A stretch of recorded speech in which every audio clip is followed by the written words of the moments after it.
Hello, folks. Lindsay Huddleston back in the building. Sports Psychology Solutions over at the home of the Cosmos, Hamtramck High School for their senior night. Coach DJ Foster bringing the guys in against Hazel Park. But I am sitting here with the great leader of this wonderful district, Ms. Jaleelah Ahmed, the superintendent. How are you? I'm well, thank you. Great, great. I'm glad you had a chance to come out and spend some time with us. We were talking offline about the unique challenges that we face. But what introduction can you give to people about Hamtramck Public Schools right now?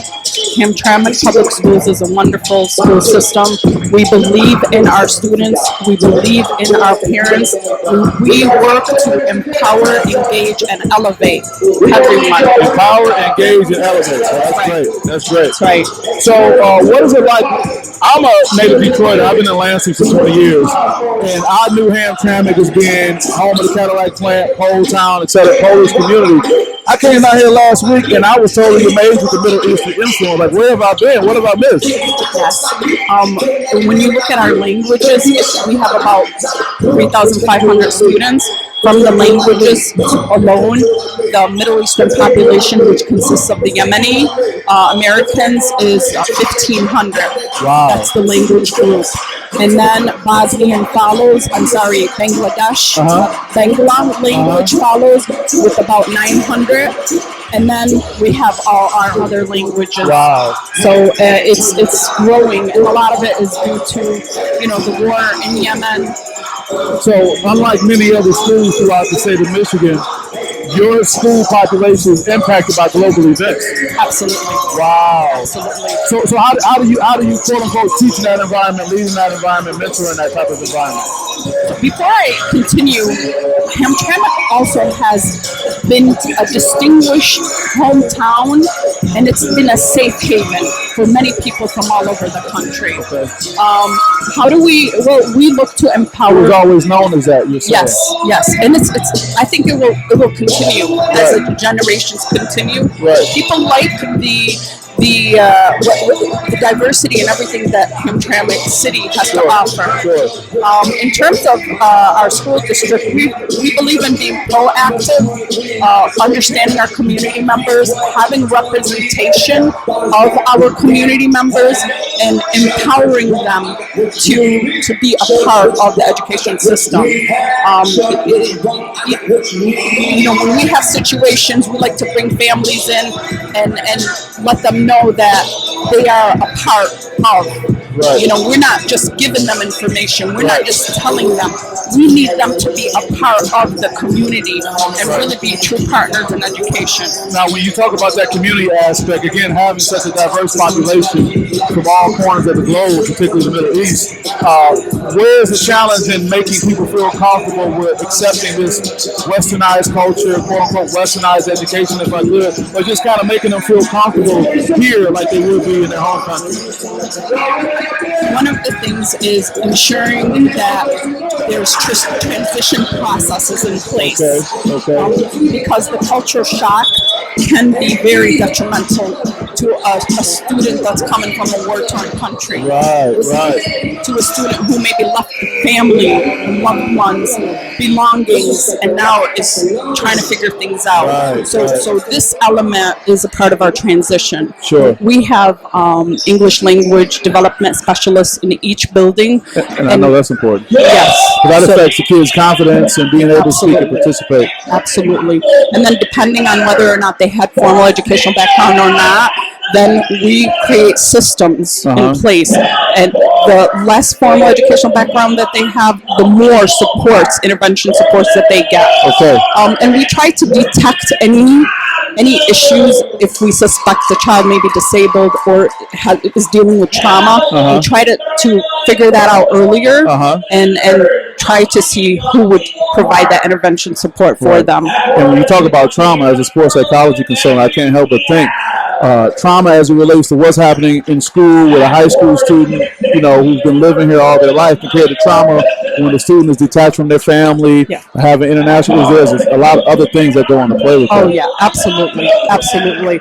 And now more than ever, and I've been in the school system since 1996, now more than ever, I see young children that can cope with things, that deal with a variation of trauma. A variation of trauma. You may look at some of our children that are dealing with toxic stress. And, Toxic stress. Wow. Can you talk about that for a moment? well, it's in a lot of our high poverty students, their parents are trying to survive, and they are stressed with the day to day and trying to survive, and that stress is then released to their children because their children see the struggles, their children see the pain, because mom and dad, grandma don't have the rent, they're stressed. They're living in one family that I'm working with has a bed bug infestation in their home, and the mom has an inflated mattress. She removed all furniture. And my issue with this is they deserve a better quality of living. And what are we going to do about it? And that's the thing. It doesn't end at the school. I was going to say, this is you saying that our work goes beyond the schoolhouse, but goes into what's actually happening. We were talking off camera a little bit, and we immediately got to discussing mental health. And I think that it's such an important thing. It just comes to the topic conversation. The work I'm doing with Sports Psychology Solutions, we're also involved with advocacy.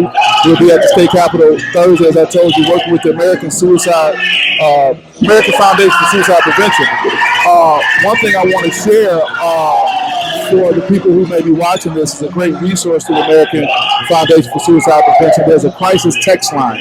You can text 741-741, and on the opposite side, someone can help address. Because as you and I know, we probably text more than we talk on the phone, and that's a resource. So tell me what it's like to try to get not only students who are native of Detroit, who are generational Detroit students, but also global students who come in to be able to address those issues of mental health when you have a cultural challenge based on it being taboo in culture, just like it is particularly with the African American community, but with other communities too. You talk about that?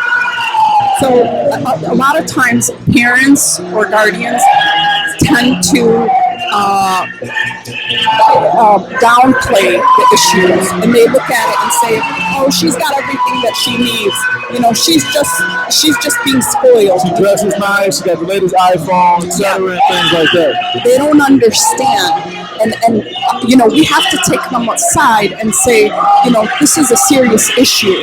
And again, I say representation is key, because for our African American parents, we want someone that represents them to talk to them. It's a trust issue. Sure. And it's the same thing with our Yemeni families. It's the same thing with our Bengali families.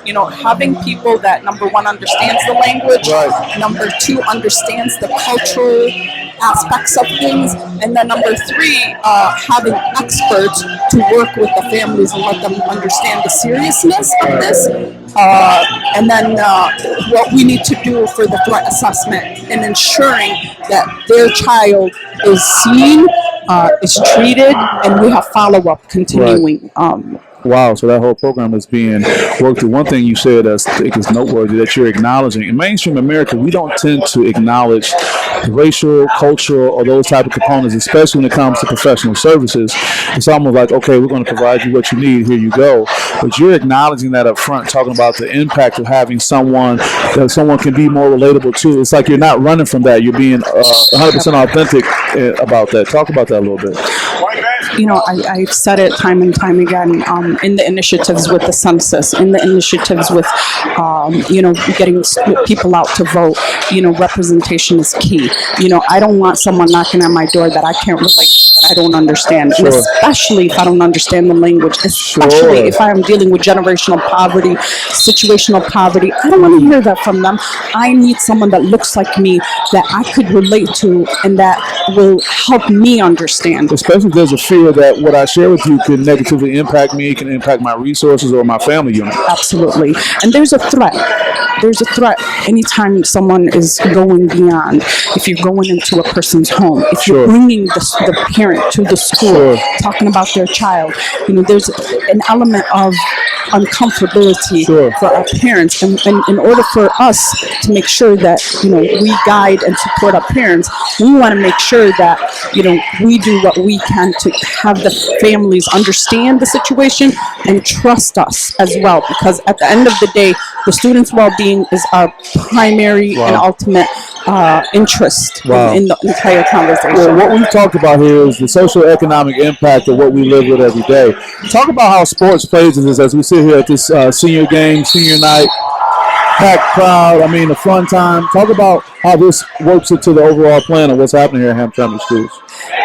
So our social media and a lot of things prior to me being here were not at their best. And Sure. and the goal is, we want to highlight our pride and joy. We want to highlight our athletes. We want them to see themselves and say, I have posts constantly that say, when you believe you can achieve. Yes. And I'm constantly saying, we got to celebrate to motivate. So these are important. Celebrate to motivate. Get it. Okay. That's right. And these are the power of words and the power to validate our athletes in multiple opportunities, to support them by being here, to cheer them on. It really, really motivates our students, because for a lot of them, outside of this, they don't have much. Right. This is important. Sure. This is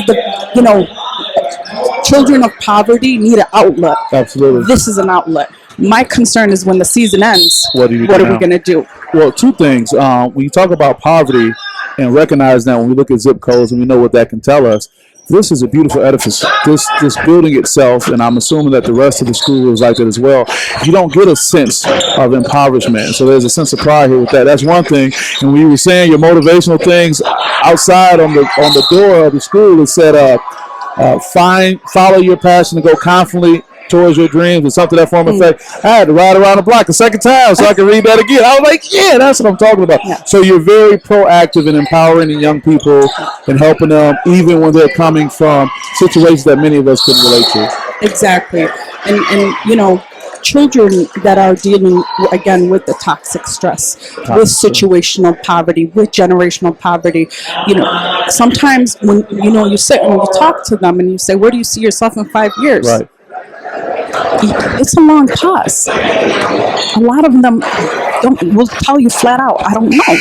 And they'll look at you like... And that's an honest answer based on what they see and what they deal with. Right. You kind of, I guess you read my mental notes. You as a leader of this district and going forward, what do you project? What are your expectations when we talk about 5 years out for the district, 10 years out, and we come back here for another great senior night? What would we be talking about are the main things that are happening with Hamtramck schools? So the first thing is, we're trying to have a strategic plan where we look at the issues and we, I'm talking about community members, I'm talking about students, I'm talking about not teachers. Just those who are holed up in a hollowed house and everyone's input. Okay. And then from there, creating a 3-year plan. Okay. Where are we now? Where do we want to be? And then how are we going to get there? Sure. And then another huge initiative is passing a bond proposal of $35 million and some. When was the last bond proposal? We've never had a bond, to my knowledge. Really? We've had a sinking fund. Okay. That helped us with some of the infrastructure. Okay. And do you anticipate any challenges with a bond proposal? I do. I mean, again, this is a high poverty city. Right. But again, I hope that parents could understand that, this is our future. We have to invest in our future. Mm-hmm. Our children and the future generations is what is going to make the city viable and continue to flourish. Right. And aside from that, we need to have some pride in our students becoming globally ready. Yes. So that's a huge initiative, and I mean, we're not doing anything fancy as I would love to do. Right. We're talking about just school infrastructure. Sometimes fancy is just making it through. Right. Right. We're talking about restroom renovations. We're talking about I have a student youth voice that I speak with, and I had this committee for 4 years, and the concerns that they have, they will not use the restroom in our school. They're disgusted by it, you know, and some of them that live nearby, during the passing from one building to another, that's when they go. No, these are physiological needs, and how are we going to get the academics if we don't have these needs met? I totally agree, and I think it's so easy for someone to bypass if they saw a line item that said restroom renovation to look at that. Oh, what's the big deal? You want vanity mirrors? No, we're talking about people don't even want to relieve themselves at the school. So how is that impacting things? And that's something that it seems that only a poverty-related person or someone with some type of poverty experience can respond to that, you know? Right. And then, you know, we have higher issues like equitable issues.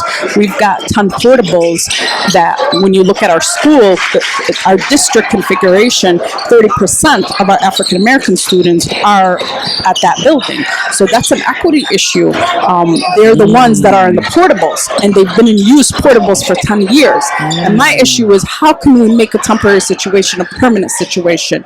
You know, there's a lot of equitable issues and concerns, and it pains me that this reality has been accepted for so long. And you know, as a first year superintendent, people look at me like I'm crazy. Right. You know, you're taking on a huge strategic plan, you're taking on a bond, and you've got all these other stuff to do, new, you know, administration team. But, you know, I have been in this district for 4 years in my previous position. I can't accept it. Right. I believe in our students. They deserve the very best. Right. One thing I want to say, then I have another question for you, and I'm enjoying this time talking to you, what you're sharing. People talk about diversity, but they really don't talk about equity. And I think there's sometimes a common misunderstanding where people think they're interchangeable, one and the same. Can you talk a little bit about the importance of equity and how sometimes that's a conversation people don't even want to address? Yeah, equity is something that, you know, either people don't want to believe there are issues revolving around equity, or they don't have answers to, and they just simply ignore. Diversity is something that we celebrate, and that's what makes, you know, Hamtramck such an amazing place to be. I'm from New York, and I absolutely love this place. It gives you a little taste of home, being so diverse here. Wow. It does, absolutely. Wow. But when we're looking at equity, you know, somebody threw it down. We don't, yeah. You could have looked at it. It was okay if you weren't looking at me. It was good. Somebody's got a little monster duck up in here. What you were saying when you're looking at equity? When we're looking at equity, you know, the state, the government, you know, no one wants to acknowledge the true issues. Right. You know, when you look, well, they're so uncomfortable. That means something has to be done, and they just like they don't want to have all that going on. Exactly. You know, you look at our district compared to other districts, you know, what we get per pupil is very low considering our needs. Sure. You know, when you look at high poverty, that in itself is a factor that is going to multiply our interventions and everything. And then you look at the students that are coming from war-torn countries, dealing with trauma, dealing with all this mental health issues, and that's another layer of extra support. But we don't have a weighted configuration of funding. Okay. And that's more equitable. Sure. Than saying, okay, per zip code, per city, this is what you're getting, this is what you're getting. Right. So I see why you want to be at the lens. The last thing I have before we wrap up, and I really enjoy sitting with you, I like to ask, thank you, leaders, people who are entrepreneurs, because you're kind of like an entrepreneur too, you're out here with a vision. What motivates you? What gets you up when you get up in the day and when it's like at 3 o'clock, 5 o'clock, when we all naturally kind of come down from the day, what kind of gets you going again? You know, I started the school year during my welcoming Hamtramck breakfast, and that's where I have the entire staff. And I walked everyone through our why. Every organization that thrives should know their why. Right. Our why is these students. That's our why. That's our purpose. That's every day we're here, every struggle, everything that we go through, every challenge. At the end of the day, it is putting service before self, and our students' needs are highest priority, and making sure that I'm advocating to make sure that they get the very best. If I don't get this bond, guess what? I'm going to go again. I'm already speaking. You're coming back, huh? I'm already speaking with people in Lansing because the fact that Michigan is one of 12 states that does not provide school infrastructure funding really is disappointing. We're already the most underfunded state in the nation. We need to be more equitable. We need to be more mindful. And I'm very excited because we have Senator Collier. Adam, that's my guy. Adam. Excuse me, Senator Collier. My bad. That's my guy, though. Yeah, very good man, very responsive. Representative Isaac Robinson. Yep, Isaac. A lot of great people that are really advocating for the cause. And this is taking nothing away from any elected official. You do have two hard charging, hit the ground kind of connect with people representing you, which is great. We do. Okay. A lot of good people. We're going to make things happen together. Yeah. Well, I can sense with your attitude, your expectation that people have no choice but to feel you because you're bringing this forward for a lot of people. So that's great. Well, this is Lindsay Huddleston with Sports Psychology Solutions with the most impressive Jaleelah Ahmed, Superintendent of Hamtramck Schools. We're going to get a little bit of basketball in. She's going to describe to me the dunk she saw. I have my back turned. She will tell me how it went down. But you'll be hearing more from us over at Hamtramck High School. I want to wish you guys the best luck, and thank you for sitting with me now. Thank you very much. Okay, very good. My See you pleasure. guys. That's right, folks. Lindsay Huddleston with SPS back in the building on the southwest side of Detroit. How do you hit a free throw? How do you finish strong? That's important. But the other part of the spectrum is